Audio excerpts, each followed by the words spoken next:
Hey everyone, so this is a video about improving at World of Warcraft, but it's not going to be a video with tips like don't hold your cooldowns or use your defensives, because I feel like there's a ton of videos like that you can already watch.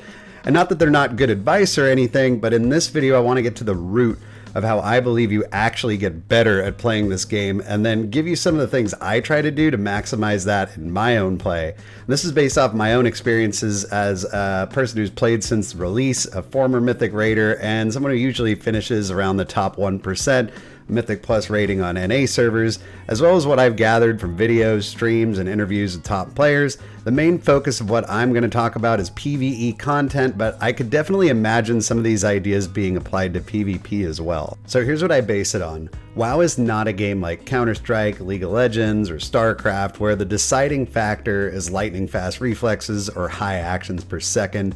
Not that having a little bit of that can't be helpful, but WoW tends to be more about knowledge and allocating your mental resources. Here's an example. Imagine this represents 100% of your mental capacity. Now, of course, everyone's mental capacity is going to be a little bit different, but we all have 100% of something to work with. You have 100% of this capacity to split between different tasks, and your ability to manage these things is what will determine how well or not well you're playing. I'm going to break it into three categories. Your rotation, which is going to just include any button pressing you need to do to play your character, performing mechanics, and decision making.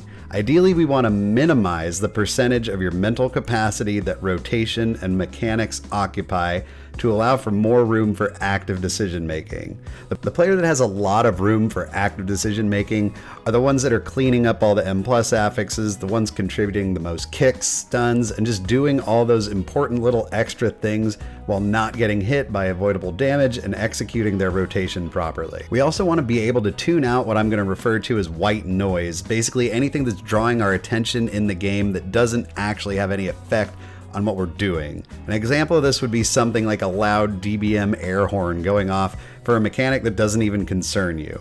This is taking away from your 100% at no benefit to you. So let's start with rotation. How can we reduce the amount of our 100% this takes up? If you've ever started a brand new tune or returned to one after a long time of not playing it, you probably experienced that feeling that your rotation's taking up like 80% of your mental capacity, barely leaving you the brain power to remember to do basic movement or mechanics. Rotation basically boils down to muscle memory, and obviously first and foremost, there's no substitute for just practicing and putting in the time.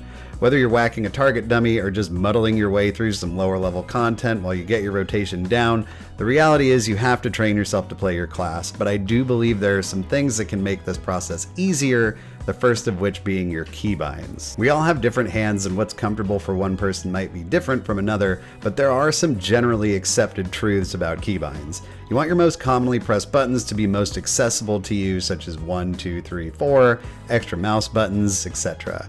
And as you move to less commonly pressed keys, you want to put them on things that are gradually becoming a bit further away from your hand's resting place until eventually using things like a shift modifier. If you're binding even remotely used abilities to something like the 9 button, I'd recommend remapping your keybinds and struggling through it for a day or so, as the following payoff is going to be massive for you. Also, if you play more than one character, I'd recommend using similar keybinds for similar abilities across tunes. For example, my cooldowns are always on the same buttons regardless of character, as are my kicks, defensives, etc. This makes swapping between characters feel a lot more natural. But WoW also allows for something that saves mental capacity more than most games, and that's the ability to customize your UI. I'd always recommend tracking important rotational abilities and cooldowns smack in the middle of your screen with weak auras. You can always get some kind of pre-made weak aura pack for your spec on wago.io, but I'd highly recommend tinkering with it to make sure it's actually fulfilling your personal needs. For example, this is a relatively new Resto Shaman I'm playing, and I snagged Lucthos's weak aura pack for Shaman on Wago. Lucthos makes amazing weak aura packs, all credit to him for that, but after playing a bit I realized I wanted to change some things, so I deleted big pieces of his original pack, and then I added a bunch of my own weak auras so that I had a UI that was giving me everything I needed and nothing I didn't care about. You might also notice my action bars are hidden, except for some consumables and non-combat stuff way off to the side of my screen. If you're comfortable with your keybinds, you don't really need to see your action bars, and you can simply hide them and get back a whole bunch of screen real estate. Remember that stuff like Lightning Bolt, for example, has no cooldown, and it's not necessary for me to track. It's always up. I don't need to see it to know that. I can also almost guarantee you that like a single sitting of play without action bars and you're never going to need them again. Okay, so you got solid keybinds, you're tracking the appropriate abilities, you've hidden your action bars, you understand that you need to build rotational muscle memory, but what about mechanics? I feel like this is one where we can offload a ton of responsibility off of our mental capacity and onto our UI. I know a lot of people like to use things like deadly boss mods, bigwigs, dungeon or raid week aura packs to assist them with executing mechanics, and that's super smart. But I think people's approach to these things needs to change. What I recommend is going through the settings of these add-ons and turning off everything. Then going through each encounter and only turning on things that would require some kind of reaction from you. I mostly play healers, so I'm going to be giving most of my examples from that perspective, but this applies to everyone.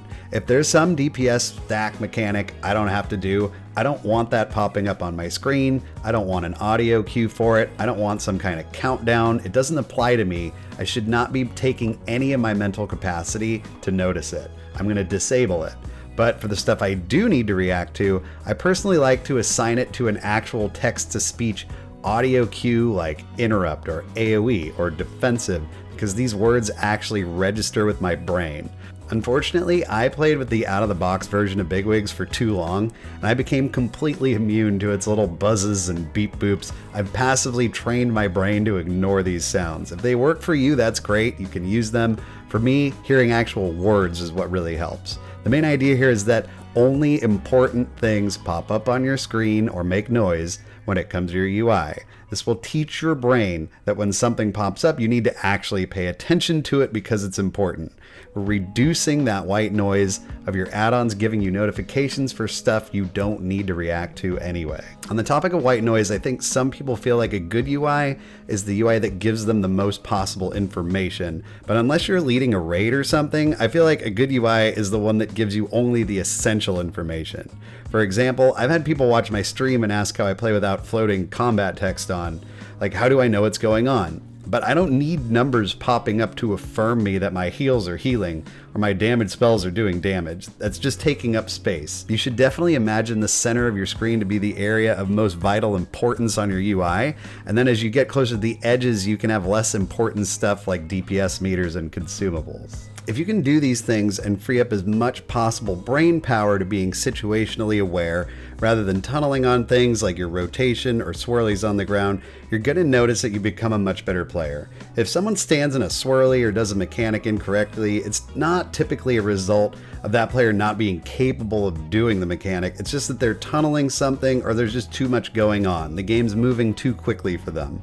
The purpose of these tips is to free up your brain power so that the game slows down for you and you're able to process everything that's going on and make good decisions in the meantime, and then you can enact those other tips you get, like sending your cooldowns or using your defensives, because we know that those are generally good advice.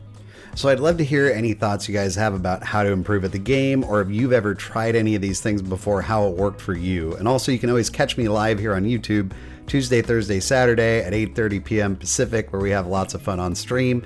Thanks for watching and good luck.